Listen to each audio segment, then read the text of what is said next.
ਮੰਗ ਕਰਦੇ ਨੇ ਬਈ ਇੱਕ ਨਿਸ਼ਾਨ ਸਾਹਿਬ ਥੱਲੇ ਆਓ, ਇੱਕ ਨਿਸ਼ਾਨ ਸਾਹਿਬ ਥੱਲੇ ਆਓ। ਜਿਹੜਾ ਕਹਿੰਦਾ ਨਿਸ਼ਾਨ ਸਾਹਿਬ ਥੱਲੇ ਆਓ, ਉਹ ਕਹਿੰਦਾ ਬਈ ਮੇਰੇ ਨਿਸ਼ਾਨ ਸਾਹਿਬ ਦੇ ਥੱਲੇ ਆਓ, ਦੂਜੇ ਦੇ ਥੱਲੇ ਨਾ ਜਾਓ। ਮਤਲਬ ਸਾਰੇ ਇੰਜਨ ਬਣਨ ਦੀ ਕੋਸ਼ਿਸ਼ ਕਰਦੇ ਨੇ, ਡੱਬਾ ਬਣਨ ਦੀ ਕੋਸ਼ਿਸ਼ ਨਹੀਂ ਕਰਦੇ।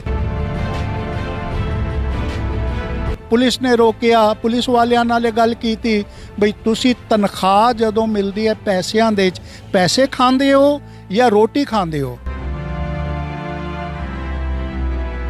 ਤੇ ਉਸਨੇ ਆਪਣੀ ਛਾਤੀ ਤੇ ਹੱਥ ਰੱਖ ਕੇ ਇੱਕ ਇੰਸਪੈਕਟਰ ਨੇ ਕਿਹਾ, सरदार जी दिल से हम इन किसानों के साथ हैं। ਵਿਰੋਧਤਾ ਦੇ ਵਿੱਚ ਆਉਂਦੀ ਹੈ ਨਾ ਬਈ ਕਿਸਾਨ ਯੂਨੀਅਨ ਨੌਜਵਾਨ ਇੱਕ ਦੂਜੇ ਦੇ ਖਿਲਾਫ ਹਨ ਜਾਂ ਟੁੱਟੇ ਹੋਏ ਹਨ, ਉਹ ਟੁੱਟੇ ਹੋਏ ਨਹੀਂ ਹਨ। ਸਤਿ ਸ੍ਰੀ ਅਕਾਲ ਜੀ, ਸੁਰਖਾਬ ਟੀਵੀ ਦੇਖ ਰਹੇ ਹੋ। ਮੈਂ ਅਮਰਪ੍ਰੀਤ ਸਿੰਘ ਗੁੱਜਰਵਾਲ। ਕਿਸਾਨੀ ਸੰਘਰਸ਼ ਦੀ ਜੇ ਗੱਲ ਕਰੀਏ ਤਾਂ ਕਿਸਾਨੀ ਸੰਘਰਸ਼ ਪੂਰੇ ਜੋਬਨ ਤੇ ਚੱਲ ਰਿਹਾ ਹੈ। ਬਹੁਤ ਸਾਰੇ ਸਿੱਖ ਵਿਦਵਾਨ ਆਪਣੇ ਫਰਜ਼ ਨਿਭਾ ਰਹੇ ਨੇ। ਸਟੇਜ ਦੇ ਉੱਪਰ ਬੋਲ ਕੇ ਆਏ ਨੇ ਗਿਆਨੀ ਹਰਿੰਦਰ ਸਿੰਘ ਜੀ ਅਲਵਰ ਵਾਲੇ। ਗੱਲਬਾਤ ਕਰਦੇ ਹਾਂ ਵੀਰ ਜੀ। ਵਾਹਿਗੁਰੂ ਜੀ ਕਾ ਖਾਲਸਾ, ਵਾਹਿਗੁਰੂ ਜੀ ਕੀ ਫਤਿਹ। ਵਾਹਿਗੁਰੂ ਜੀ ਕੀ ਫਤਿਹ ਜੀ। ਵੀਰ ਜੀ, ਸੰਘਰਸ਼ ਨੂੰ ਕਿਵੇਂ ਦੇਖਦੇ ਹੋ? 3 ਮਹੀਨੇ ਦਾ ਸਮਾਂ ਜਿਹੜਾ ਇੱਕ ਦੇ ਦਿਨ ਦੇ ਵਿੱਚ ਹੋਣ ਵਾਲਾ ਹੈ। ਜਿਹੜੀ ਮੈਨੂੰ ਗੱਲ ਲੱਗਦੀ ਹੈ ਬਈ ਝੱਖੜ ਵਾਓ ਨਾ ਡੋਲਈ ਪਰਬਤ ਮੇਰਾਣ। ਪਹਿਲੇ ਤਾਂ ਮੈਂ ਵਧਾਈ ਦੇਣਾ ਸੁਰਖਾਬ ਟੀਵੀ ਨੂੰ ਤੇ ਇਹਨਾਂ ਦੇ ਚਲਾਉਣ ਵਾਲੇ। ਤੁਹਾਡਾ ਵੀ ਜਿਹੜਾ ਉਦਮ ਹੈ ਉਸ ਦੇ ਉੱਤੇ ਵੀ ਮੈਂ ਅਰਦਾਸ ਕਰਦਾ ਚੜ੍ਹਦੀ ਕਲਾਈ ਰਵੇ ਸੁਰਖਾਬ ਟੀਵੀ। ਜੋ ਤੁਸੀਂ ਪੁੱਛਿਆ ਹੈ ਮੈਨੂੰ ਇਹ ਲੱਗਦਾ ਹੈ ਝੱਖੜ ਵਾਓ ਨਾ ਡੋਲਈ ਪਰਬਤ ਮੇਰਾਣ। ਝੱਖੜ ਝੋਲਦੇ ਨੇ ਪਰ ਜਿਹੜਾ ਪਰਬਤ ਹੈ ਉਹ ਅਡਿੱਗ ਰਹਿੰਦਾ ਹੈ। ਜਿਹੜੀ ਹਵਾਵਾਂ ਹਨ ਉਹਨਾਂ ਨੂੰ ਹੀ ਆਪਣਾ ਰੁਖ ਬਦਲਣਾ ਹੁੰਦਾ ਹੈ। ਕੱਚੀਆਂ ਪਿੱਲੀਆਂ ਜਿਹੜੀਆਂ ਚੀਜ਼ਾਂ ਹਨ ਉਹ ਡਿੱਗਦੀਆਂ ਨੇ, ਪਰ ਇੱਥੇ ਜਿਹੜੇ ਕਿਸਾਨ ਬਜ਼ੁਰਗ ਹਨ, ਜਵਾਨ ਹਨ, ਬੱਚੇ ਹਨ, ਬੀਬੀਆਂ ਹਨ, ਉਹਨਾਂ ਦੇ ਉਤਸ਼ਾਹ ਨੂੰ ਵੇਖ ਕੇ ਬੜਾ ਹੀ ਮਨ ਉਤਸ਼ਾਹ ਦੇ ਜਾਂਦਾ ਹੈ ਵੀ ਇਤਨੀ ਚੜ੍ਹਦੀ ਕਲਾ ਦੇ ਵਿੱਚ, ਇਤਨੀ ਵਡਿਆਈ, ਇਤਨੀ ਅੰਦਰ ਟਿਕਾਓ। ਤੇ ਕਲਾ ਜਿਹੜੀ ਹੈ ਨਾ ਮੇਰੇ ਮਾਲਕ ਦੀ ਵਰਤ ਰਹੀ ਹੈ, ਪਰਮੇਸ਼ਰ ਦੀ ਹੈ। ਇਤਨਾ ਸੈਲਫ ਡਿਸਪਲਿਨਡ ਇਹ ਸਾਰਾ ਦਾ ਸਾਰਾ ਵਰਤਾਵਾ ਹੈ। ਇੱਕ ਦੂਜੇ ਨਾਲੇ ਮਿਲਵਰਤਨ ਰੱਖ ਰਹੇ ਨੇ, ਇੱਕ ਦੂਜੇ ਦੀ ਸੇਵਾ ਕਰ ਰਹੇ ਨੇ। ਆਫਰੀਨ ਜਿਸ ਨੂੰ ਕਿਹਾ ਜਾਂਦਾ ਹੈ, ਸਵਾਗਤ ਇਸ ਦਾ। ਬਹੁਤ ਗਜ਼ਬ, ਬੜਾ ਗਜ਼ਬ। ਇਸੇ ਤਰ੍ਹਾਂ ਬਣਿਆ ਰਹੇ, ਇਹ ਗੁਰੂ ਚਰਨਾਂ ਦੇ ਚ ਅਰਦਾਸ ਹੈ। ਜਿਵੇਂ ਦੇਖਿਆ ਵੀ ਲੱਖਾਂ ਜਿਹੜੇ ਕਿਸਾਨ ਨੇ ਉਹ ਬਾਰਡਰਾਂ ਦੇ ਉੱਪਰ ਬੈਠੇ ਨੇ। ਪੰਜਾਬ ਦੇ ਵਿੱਚ ਵੀ ਰੈਲੀਆਂ ਕੀਤੀਆਂ ਜਾ ਰਹੀਆਂ ਨੇ। ਜਗਰਾਓਂ ਰੈਲੀ ਹੋਈ ਹੈ, ਬਰਨਾਲੇ ਦੇ ਵਿੱਚ ਰੈਲੀ ਹੋਈ ਹੈ, ਹੁਣ ਨੌਜਵਾਨਾਂ ਨੇ ਇਕੱਠ ਕੀਤਾ ਹੈ ਤੇ ਲੱਖਾਂ ਦਾ ਇਕੱਠ ਜਿਹੜਾ ਉੱਥੇ ਵੀ ਹੋ ਰਿਹਾ ਹੈ। ਇਹ ਸਾਰੀਆਂ ਚੀਜ਼ਾਂ ਨੂੰ ਇੱਕੇ ਸੂਤਰ ਦੇ ਵਿੱਚ ਨਹੀਂ ਹੋ ਕੇ ਚੱਲਣਾ ਚਾਹੀਦਾ, ਇਕੱਠੇ ਹੋ ਕੇ ਇੱਕੇ ਮਾਲਾ ਦੇ ਬਣ ਕੇ ਨਹੀਂ, ਮਾਲਾ ਦਾ ਧਾਗਾ ਤਾਂ ਇੱਕ ਹੁੰਦਾ ਹੈ ਲੇਕਿਨ ਮਣਕੇ ਸਾਰੇ ਅਲੱਗ-ਅਲੱਗ ਹੁੰਦੇ ਨੇ। ਕੋਈ ਛੋਟਾ ਹੁੰਦਾ ਹੈ, ਕੋਈ ਵੱਡਾ ਹੁੰਦਾ ਹੈ, ਕੋਈ ਮੇਰ ਵਾਲਾ ਹੁੰਦਾ ਹੈ, ਕੋਈ ਮੋਟਾ ਹੁੰਦਾ ਹੈ, ਕੋਈ ਪਤਲਾ ਹੁੰਦਾ ਹੈ, ਪਰ ਧਾਗਾ ਇੱਕ ਹੈ। ਜੇ ਨੀਅਤ ਸਾਫ਼ ਹੈ, ਇੱਕ ਟਾਰਗੇਟ ਇੱਕੋ ਹੈ, ਉਸ ਨਾਲ ਫਰਕ ਨਹੀਂ ਪੈਂਦਾ ਬਈ ਇਹ ਜਥੇਬੰਦੀ, ਉਹ ਜਥੇਬੰਦੀ ਜਾਂ ਉਹ ਜਥੇਬੰਦੀ। ਕਿਉਂਕਿ ਘਰ ਦੇ ਵਿੱਚ ਵੀ ਇਹੀ ਆਉਂਦਾ ਹੈ ਬਈ ਕਿਸੇ ਨੂੰ ਥੋੜ੍ਹਾ ਜਿਹਾ ਸਬਜ਼ੀ ਲੂਣ ਜ਼ਿਆਦਾ ਚੰਗਾ ਲੱਗਦਾ ਹੈ, ਕਿਸੇ ਨੂੰ ਘੱਟ ਚੰਗਾ ਲੱਗਦਾ ਹੈ, ਲੇਕਿਨ ਅੰਦਰ ਇੱਕ ਮਨ ਦੇ ਬਣਿਆ ਹੁੰਦਾ ਬਈ ਘਰ ਨੂੰ ਟਿਕਾ ਕੇ ਰੱਖਣਾ ਹੈ। ਤੇ ਉਸ ਦੇ ਵਿੱਚ ਜਿਸ ਨੂੰ ਲੂਣ ਘੱਟ ਲੱਗਦਾ ਥੋੜ੍ਹਾ ਜਿਹਾ ਉੱਪਰ ਪਾ ਲੈਂਦਾ ਹੈ, ਜਿਸ ਨੂੰ ਮਿਰਚ ਘੱਟ ਲੱਗਦੀ ਹੈ ਉਹ ਅਚਾਰ ਲੈ ਲੈਂਦਾ ਹੈ।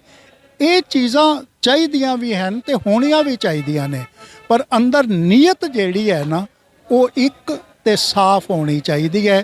ਮੈਨੂੰ ਇਹ ਲੱਗਦਾ ਹੈ ਬਈ ਜੇ ਇਹ ਆਪਸ ਦੇ ਵਿੱਚ ਆਪਣੀ ਨੀਅਤ ਨੂੰ ਠੀਕ ਰੱਖ ਸਕਣ ਤੇ ਰੱਖ ਰਹੇ ਨੇ ਤਾਂ ਜਿਹੜਾ ਹੈ ਨਾ ਉਹ ਕੋਈ ਗੱਲ ਨਹੀਂ ਬਈ ਇਤਨੇ ਆਦਮੀਆਂ ਇਤਨਾ ਭੋਜਨ ਬਣਦਾ ਹੈ ਤਾਂ ਥਾਲੀਆਂ ਤਾਂ ਅਲੱਗ-ਅਲੱਗ ਹੁੰਦੀਆਂ ਨੇ ਨਾ।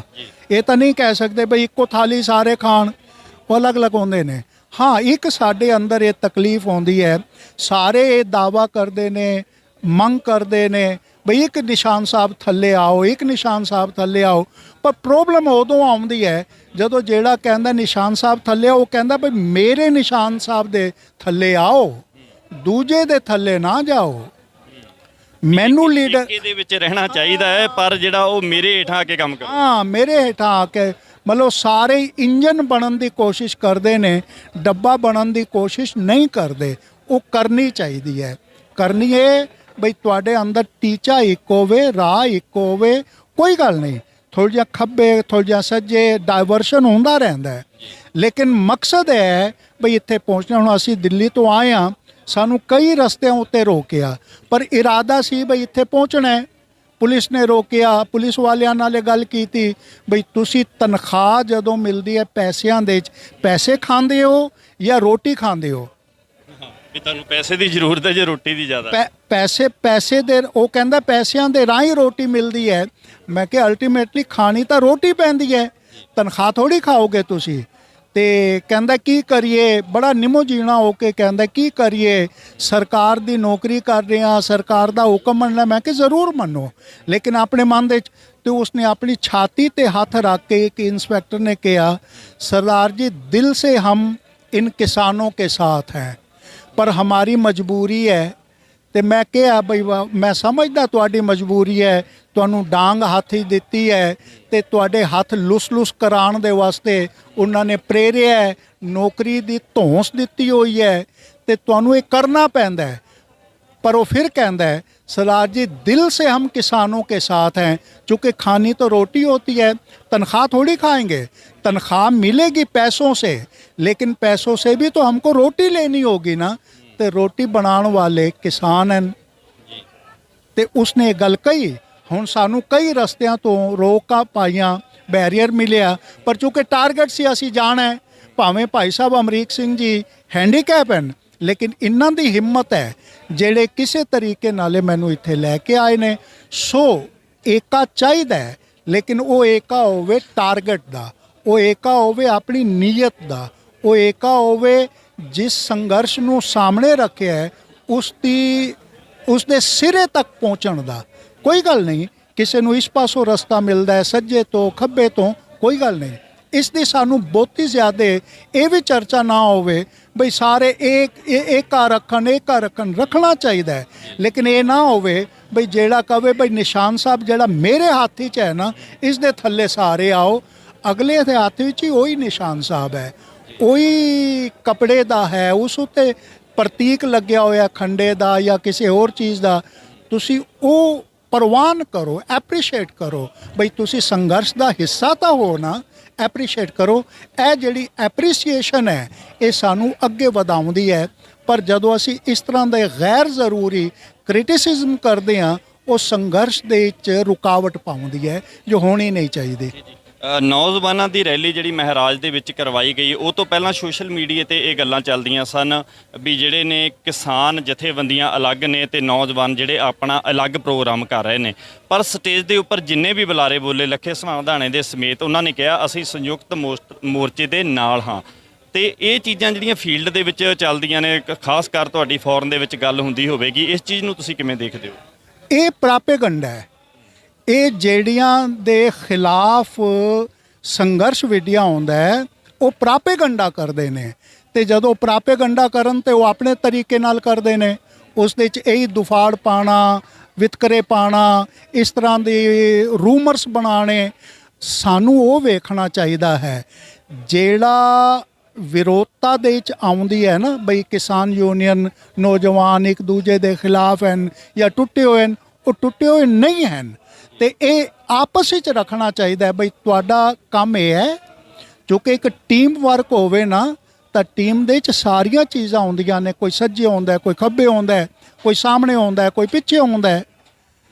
ਇਹ ਟੀਮ ਹੋਵੇ, ਪਰ ਇਹ ਨਾ ਹੋਵੇ ਬਈ ਸਾਰਾ ਕੰਮ ਮੈਂ ਹੀ ਕਰਾਂ, ਮੇਰੇ ਹੀ ਤਾਬੇਦਾਰੀ ਦੇ ਸਾਰਾ ਕੁਝ ਹੋਏ। ਜੇ ਮੇਰੇ ਹੀ ਤਾਬੇਦਾਰੀ ਦੇ ਤਾਂ ਹੋ ਰਿਹਾ, ਮੋਦੀ ਇਹੀ ਕਹਿ ਰਿਹਾ ਹੈ ਬਈ ਮੇਰੇ ਤਾਬੇਦਾਰੀ ਦੇ ਸਭ ਕੁਝ ਹੋਵੇ। ਇਹ ਕਾਨੂੰਨ ਬਣਾਤਾ ਤਾਂ ਕਾਨੂੰਨ ਤੁਹਾਨੂੰ ਪ੍ਰਵਾਨ ਹੋਣਾ ਚਾਹੀਦਾ ਹੈ। ਨਹੀਂ ਕਰੋਗੇ ਤਾਂ ਮੇਰੇ ਹੱਥ 'ਚ ਤਾਕਤ ਹੈ, ਕਨਸਟੀਟਿਊਸ਼ਨਲ ਪਾਵਰ ਹੈ ਮੇਰੇ ਕੋਲੋਂ। ਹਰ ਬੁਲਟ ਕਾਨੂੰਨੀ ਮੇਰੇ ਕੋਲ ਮੇਰੇ ਨਾਲ ਹੈ। ਮੈਂ ਇੱਕੋ ਗੱਲ ਇਹ ਕਹਿਣਾ ਚਾਹਾਂਗਾ ਬਈ ਇੱਕ ਹੁੰਦਾ ਲੀਗਲ, ਇੱਕ ਹੁੰਦਾ ਮੋਰਲ।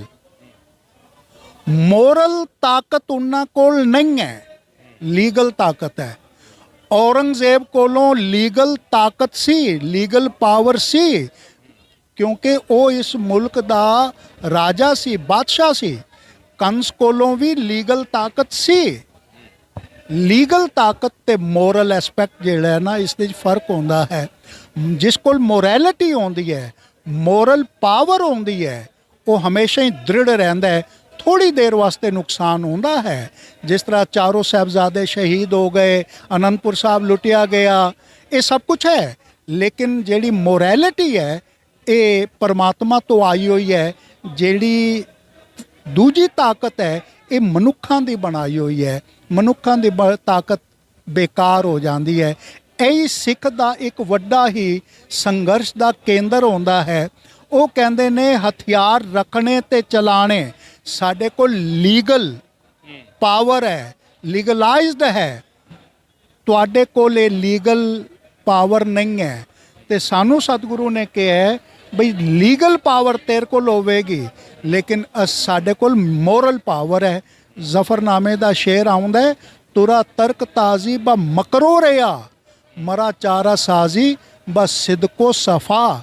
ਤੂੰ ਮਕਾਰੀ ਦੇ ਵਿੱਚ ਮਕਾਰ ਹੋ ਕੇ ਲੀਗਲ ਪਾਵਰ ਰੱਖਦਾ ਹੈ, ਪਰ ਮਾਲਕ ਦੀ ਤਰਫੋਂ ਸਾਡੇ ਅੰਦਰ ਮੋਰਲ ਪਾਵਰ ਹੈ। ਤੋ ਇਹ ਸਮਝਣਾ ਚਾਹੀਦਾ ਹੈ। ਜਿਵੇਂ ਆਮ ਕਰਕੇ ਕਹਿੰਦੇ ਵੀ ਸਿੱਖ ਨੂੰ ਨਾ ਮਾਰੇ ਤਾਂ ਕੌਮ ਕਦੇ ਨਾ ਹਾਰੇ। ਗਦਾਰਾਂ ਦੀ ਵੀ ਵਿੱਚ ਘਾਟ ਨਹੀਂ ਰਹਿੰਦੀ ਜਦੋਂ ਇਦਾਂ ਦੇ ਅੰਦੋਲਨ ਚੱਲਦੇ ਨੇ। ਪਿੱਛੇ ਬਹੁਤ ਸਾਰੇ ਅੰਦੋਲਨ ਸ਼ੁਰੂ ਹੋਏ ਜਿਹੜੇ ਗਦਾਰਾਂ ਦੀਆਂ ਕਮੀਆਂ ਕਰਕੇ ਫੇਲ ਵੀ ਹੋਏ।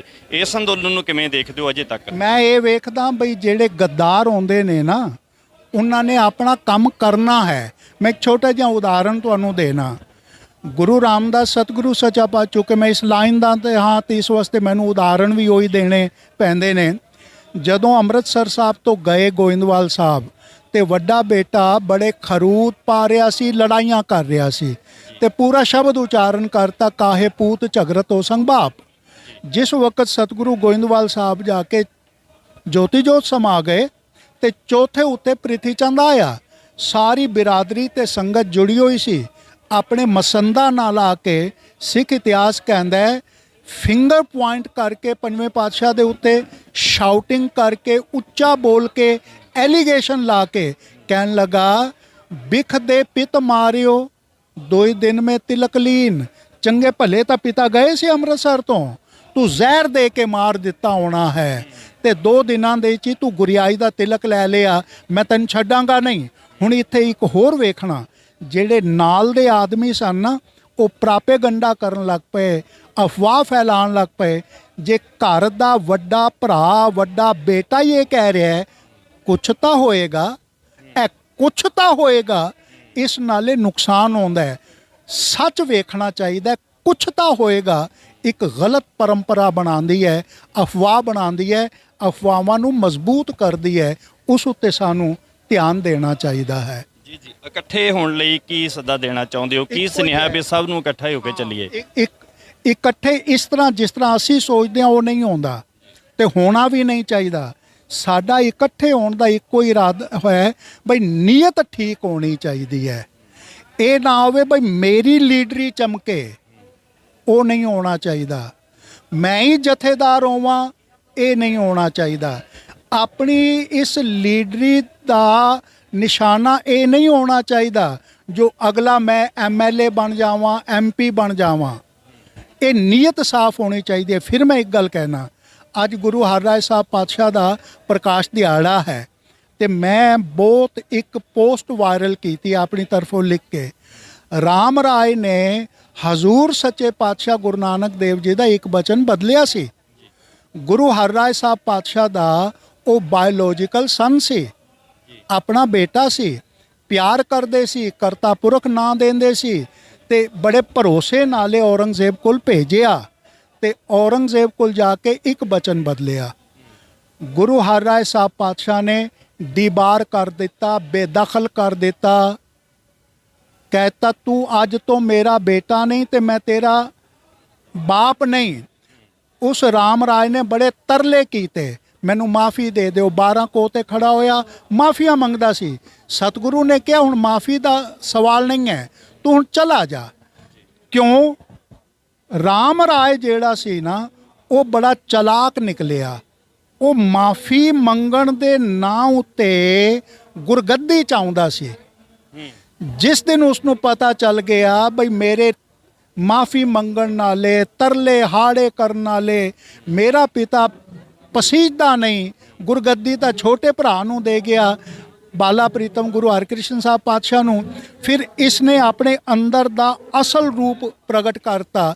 ਇਸੇ ਰਾਮ ਰਾਏ ਨੇ ਔਰੰਗਜ਼ੇਬ ਨੂੰ ਉਕਸਾ ਕੇ 8ਵੇਂ ਪਾਤਸ਼ਾਹ ਨੂੰ ਦਿੱਲੀ ਬੁਲਵਾਇਆ ਸੀ, ਇਹ ਕਹਿ ਕੇ ਬਈ ਛੋਟੀ ਉਮਰ ਹੈ, ਦਹਿਲ ਜਾਣਗੇ, ਡਰ ਜਾਣਗੇ, ਇਹਨਾਂ ਨੂੰ ਬੁਲਾਓ। ਚੁੱਕੇ ਔਰੰਗਜ਼ੇਬ ਚਾਹੁੰਦਾ ਸੀ ਬਈ ਗੁਰਿਆਈ ਜਿਹੜੀ ਹੈ ਨਾ ਉਹ ਮੇਰੀ ਮਰਜ਼ੀ ਤੋਂ ਉਲਟ ਨਹੀਂ ਹੋਣੀ ਚਾਹੀਦੀ, ਗੁਰਿਆਈ ਮੇਰੀ ਮਰਜ਼ੀ ਨਾਲ ਹੋਵੇ। ਤੇ ਗੁਰੂ ਨਾਨਕ ਸਤਿਗੁਰੂ ਸੱਚਾ ਪਾਤਸ਼ਾਹ ਇੱਕ ਆਜ਼ਾਦ ਪੁਰਖ ਹਨ, ਰੂਹਾਨੀ ਆਜ਼ਾਦੀ ਹੈ। ਉਹ ਕਿਸੇ ਦੇ ਮਾਤਹਤ ਹੋ ਕੇ ਨਾ ਸਿੱਖ ਚੱਲਦਾ ਨਾ ਗੁਰੂ ਚੱਲਦੇ ਨੇ। ਇਸ ਵਾਸਤੇ ਅਸੀਂ ਏਕਾ ਜਿਹੜਾ ਹੈ ਨਾ ਨੀਅਤ ਦਾ ਰੱਖੀਏ, ਉਸ ਨੀਅਤ ਦੇ ਵਿੱਚ ਇਹ ਜੋੜ ਕੇ ਰੱਖੀਏ ਬਈ ਅਸੀਂ ਲੀਡਰੀ ਨੂੰ ਆਪਣੀ ਇਸ ਵਾਸਤੇ ਨਾ ਚਮਕਾਈਏ ਜੋ ਕੱਲ ਸਾਨੂੰ ਮੌਕਾ ਮਿਲ ਜਾਏ MLA ਬਣਨ ਦਾ, MP ਬਣਨ ਦਾ ਜਾਂ ਕੋਈ ਹੋਰ। ਜੇ ਇਹ ਟੀਚਾ ਹੋਵੇਗਾ ਤਾਂ ਫਿਰ ਜਿਹੜਾ ਵਖੇਵਾ ਹੈ ਨਾ, ਫਿਰ ਉਹ ਜਿਸ ਤਰ੍ਹਾਂ ਤੁਸੀਂ ਕਿਹਾ ਸਿੱਖ ਨੂੰ ਨਾ ਮਾਰੇ ਤਾਂ ਸਿੱਖ ਨਾ ਹਾਰੇ, ਇੱਥੇ ਹੁੰਦਾ। ਜਿਹੜਾ ਇਹ ਕਰ ਰਿਹਾ ਹੈ ਉਹ ਸਿੱਖ ਨਹੀਂ ਹੈ, ਸਿੱਖ ਦਾ ਦਿਖਾਵਾ ਕਰ ਰਿਹਾ ਹੈ ਤੇ ਬਾਕੀ ਵੀ ਉਹ ਦਿਖਾਵਾ ਕਰ ਰਿਹਾ ਹੈ, ਸਿੱਖ ਨਹੀਂ ਹੈ। ਜੇ ਸਿੱਖ ਹੈ ਤਾਂ ਉਸ ਨੂੰ ਆਪਣੇ ਅੰਦਰ ਇੱਕ ਇਮਾਨਦਾਰੀ ਰੱਖਣੀ ਚਾਹੀਦੀ ਹੈ। ਉਹ ਇਹ ਜੋ ਮੇਰਾ ਨੀਅਤ ਕੀ ਹੈ ਉਹ ਜਾਣਦਾ ਹੈ, ਦੂਜੇ ਨਹੀਂ ਜਾਣਦੇ। ਉਹ ਜਾਣਦਾ ਜਦੋਂ ਨੀਅਤ ਨੂੰ ਠੀਕ ਰੱਖੇਗਾ ਤਾਂ ਏਕਾ ਆਪਣੇ ਆਪ ਹੁੰਦਾ, ਬਾਈ ਪ੍ਰੋਡਕਟ ਹੁੰਦਾ ਹੈ। ਇਹ ਜ਼ਬਰਦਸਤੀ ਨਹੀਂ ਹੁੰਦਾ, ਨੀਅਤ ਇੱਕ ਠੀਕ ਹੋਣੀ ਚਾਹੀਦੀ ਹੈ। ਬਹੁਤ ਬਹੁਤ ਧੰਨਵਾਦ ਜੀ। ਇਹ ਸਨ ਹਰਿੰਦਰ ਸਿੰਘ ਜੀ ਅਲਵਰ ਵਾਲੇ। ਬੜੀ ਪਿਆਰੀ ਇਹਨਾਂ ਨੇ ਗੱਲ ਕਹੀ ਹੈ, ਸਾਡੀਆਂ ਨੀਅਤਾਂ ਸਾਫ਼ ਹੋਣੀਆਂ ਚਾਹੀਦੀਆਂ ਨੇ। ਸਿੱਖ ਸੰਘਰਸ਼ ਦੇ ਵਿੱਚ ਭਰਾ ਬਣ ਕੇ ਕੁੱਦੇ ਹਾਂ, ਸਾਰਿਆਂ ਦਾ ਇੱਕੋ ਜਿਹਾ ਬਣਦਾ ਯੋਗਦਾਨ ਹੈ, ਚਾਹੇ ਉਹ ਸਿੱਖ ਸੰਘਰਸ਼ ਦੇ ਬੁੱਢੇ ਨੇ, ਚਾਹੇ ਉਹ ਆਪਾਂ ਕਹਿ ਸਕਦੇ ਹਾਂ ਸੰਯੁਕਤ ਮੋਰਚੇ ਵਾਲੇ ਨੇ, ਚਾਹੇ ਉਹ ਨੌਜਵਾਨ ਨੇ। ਸਾਰਿਆਂ ਦੀਆਂ ਜਿਹੜੀਆਂ ਨੇ ਉਹ ਨੀਅਤਾਂ ਸਾਫ਼ ਹੋਣੀਆਂ ਚਾਹੀਦੀਆਂ ਨੇ। ਦੋ ਉਦਾਹਰਨਾਂ ਦਿੱਤੀਆਂ ਨੇ ਸਿੱਖ ਇਤਿਹਾਸ ਦੇ ਵਿੱਚੋਂ ਵੀ ਕਿਸ ਤਰ੍ਹਾਂ ਜਿਹੜੀਆਂ ਗਦਾਰੀਆਂ ਵੀ ਕਰਦੇ ਰਹਿੰਦੇ ਨੇ ਤੇ ਸਮੇਂ-ਸਮੇਂ ਤੇ ਪਾ ਕੇ ਜਿਹੜੇ ਗੁਰੂ ਦੇ ਬਚਨ ਨੂੰ ਮੰਨ ਕੇ ਚੱਲਦੇ ਨੇ, ਜਿਹੜੇ ਸੱਚ ਵਾਲੇ ਪਾਸੇ ਤੁਰੇ ਹੁੰਦੇ ਨੇ, ਉਹ ਖੜਦੇ ਵੀ ਰਹਿੰਦੇ ਨੇ, ਸੱਚ ਦੇ ਨਾਲ ਜੁੜਦੇ ਵੀ ਰਹਿੰਦੇ ਨੇ। ਸੁਰਖਾਬ TV ਤੋਂ ਅਮਰਪ੍ਰੀਤ ਸਿੰਘ ਗੁੱਜਰਵਾਲ। ਇਸੇ ਤਰ੍ਹਾਂ ਸਾਡੇ ਨਾਲ ਆਉਣ ਵਾਲੇ ਸਮੇਂ 'ਚ ਜੁੜੇ ਰਹੋ।